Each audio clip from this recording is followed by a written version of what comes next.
Hello, welcome to Blue Harvest Toys. Now, me and a couple of other collector friends have been talking about Corgi and the Corgi Club. Now, I don't want to go too deeply into our conversations due to litigation, put it that way, but that certainly could be a future video. But some of the comments you get on the Corgi Club Facebook page are quite interesting, and there are certainly some misconceptions about diecast models. And one of those is colours and variations. Without a shadow of a doubt, the major cause of diecast model variations is that of colour. Sometimes it is a question of shade. A new batch of paint wasn't quite the same as the previous one. Sometimes it's a case of a different colour for a different market. Or sometimes, more interestingly still for the collector, is that famous Friday afternoon job, where if a certain colour or sometimes a part wasn't immediately to hand, then an alternative was utilised. So, where do we start? The Corgi Man from Uncle Thrustbuster Oldsmobile isn't a rare sight in the swap meet circuit, as this dark metallic blue model with the oft missing Waverley ring is a good addition to any collection. But did you know there was a white version too? This was made for the US market, so it isn't often sighted over here. Quite why Corgi decided to paint it white is beyond me. It does nothing for the car at all. And how rare is it? Well, I have to admit I have never seen one in 25 years of perusing stalls. Yet they are around. It's not scarce across the pond, but you'll pay handsomely to acquire one. Maybe up to 4 times the price of the blue version.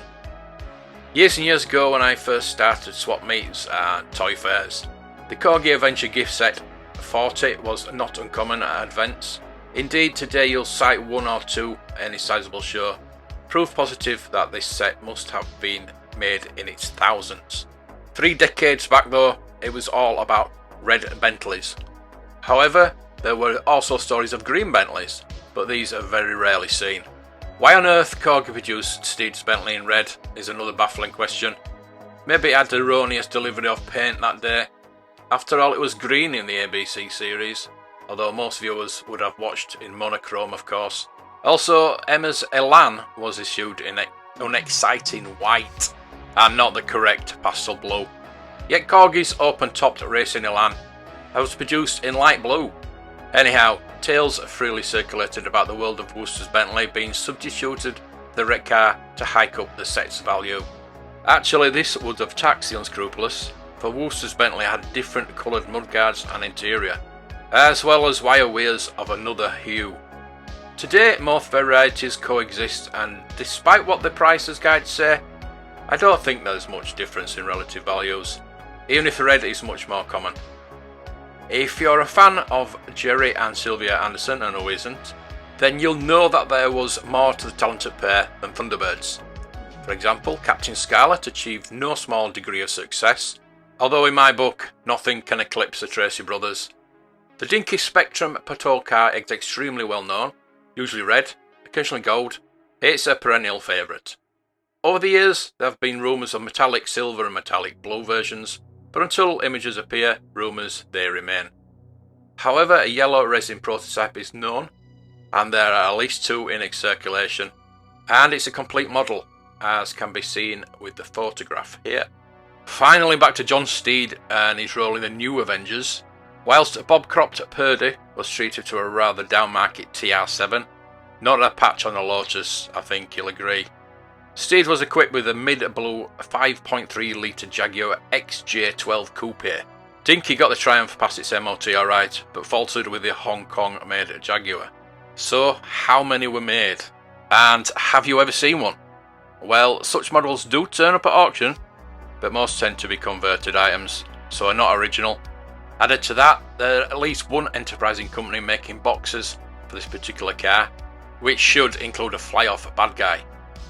The car never went on general sale, so in theory at least there's nothing around but pre-production examples. Oh, and a tantalising twin car gift set shown in the catalogue. No one I know has ever seen this duo, so were they merely reps samples? But the real thing does crop up, and prices for this have been as high as £5,000, although clearly this depends on the interested parties on the day at the auction. One contact of mine believes that more and more examples of this model are seeing the light of day, and he reckons that 300 could be a good starting point. Finally, a word about the miscreants. Hands up if you have an example of the Matchbox VW1600 Beetle in Herbie colours with the 53 decal.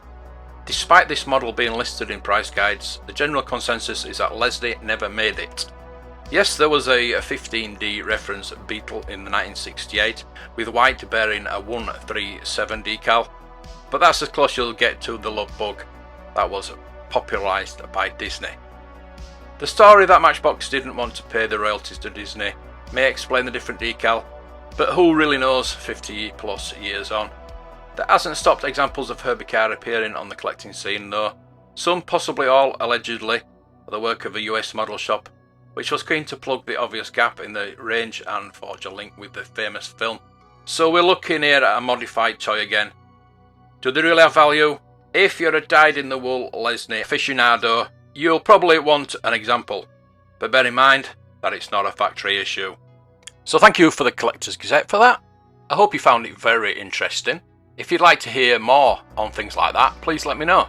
Leave me a nice comment below and I will see about doing more articles like this. So thank you for watching, and until the next time, may the toys be with you.